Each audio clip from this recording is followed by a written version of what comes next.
Femininity is not exclusive to gay men, and masculinity is not exclusive to straight men. Interesting that I have to even say that, but glad we got that out the way. What's good, good people? And welcome to It's Just Not Up. Now, arriving at whether or not someone is masculine or feminine is very interesting because they're both very subjective. What I may consider to be masculine and what you may consider to be masculine and what I consider to be feminine and what you consider to be feminine could be two totally different things. So let's get a definition on the books. They're both very broad definitions, to be honest. Masculinity is basically things that are associated with men, and femininity are things that are associated with women. Okay. Which is weird because most of these behaviors are socially constructed, right? Like what we think women like to do or naturally do, what we think men like to do and naturally do are things that we have come up with, essentially. And so if we already came up with these things, why we can't just come up with more things? I'm waiting. Although there is some biology and studies going around that do showcase things that women naturally do and men naturally do, much of how we encompass gender is due to socialization. Now, how we glorify masculinity and trivialize femininity, that's another story. Now, in the community, we've all heard, the no femmes declarations, and we've seen the men go out of their way to declare their masculinity as an acceptance speech. But hey, Miss Mama. Now, me personally, I have a very interesting viewpoint on effeminate men in general. I think personally the way that society is set up, it takes a lot of,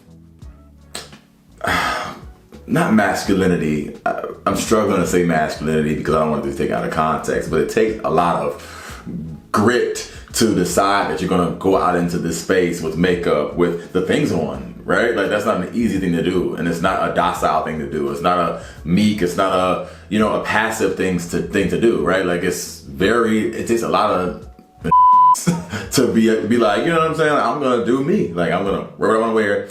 So for me, it's very hard for me to then make femininity this weakness or femininity this thing that is like a byproduct of somebody feeling small. It's hard for me to do that. That's all that matters. Now, masculinity in men, specifically queer men, is tricky.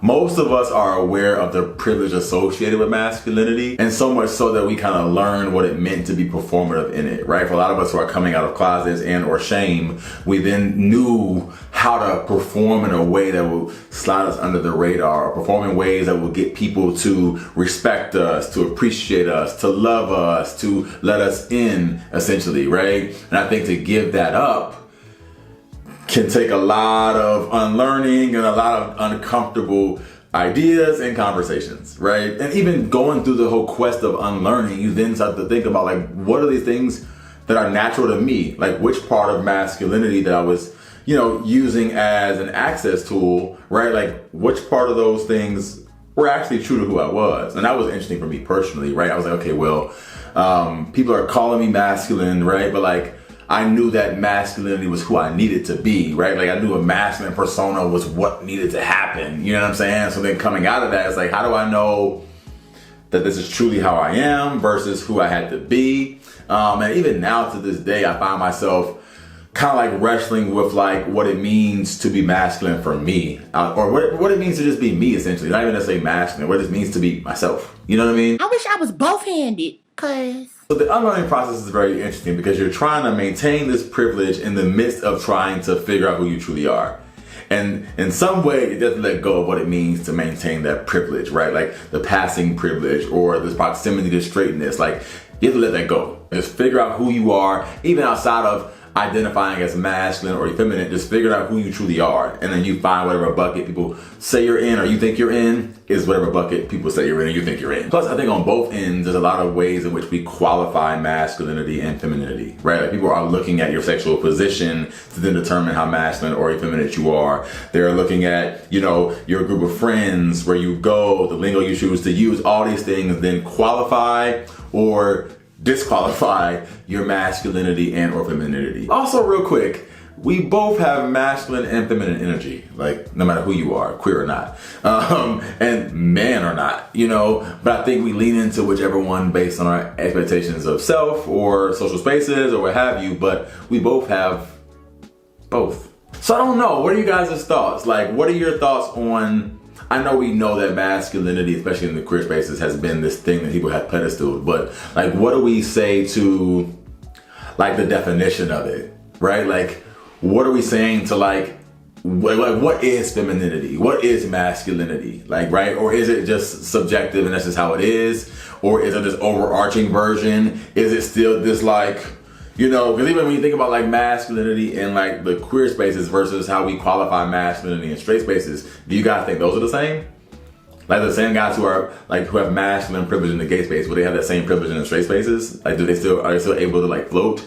You know what I mean? I don't know. It's an interesting conversation because I have my own personal thoughts about what masculinity truly is. I think a lot of these things are really nature, to be honest, too. I haven't done any research on that part, but I do think that like you can bruh and big dog me to death if it's like not that, it's just not that. Or you can twerk and I don't know, whatever. And if you just have the energy, you have it.